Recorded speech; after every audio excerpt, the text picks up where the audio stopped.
Metals and nonmetals. All chemical elements are categorized into metals, nonmetals, or metalloids based on their physical and chemical behaviors during chemical reactions.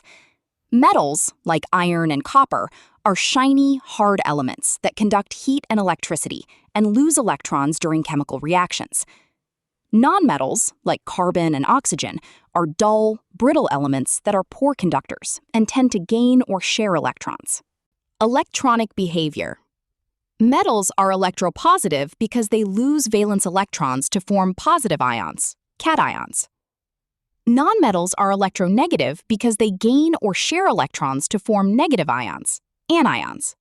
Reaction with oxygen. Metals combine with oxygen to form basic oxides, example magnesium oxide, which turn red litmus paper blue. Nonmetals form acidic or neutral oxides, example carbon dioxide, which turn blue litmus paper red. Reaction with acids and water. Most metals react with dilute acids to displace and release hydrogen gas. Nonmetals typically do not react with dilute acids or water to release hydrogen gas.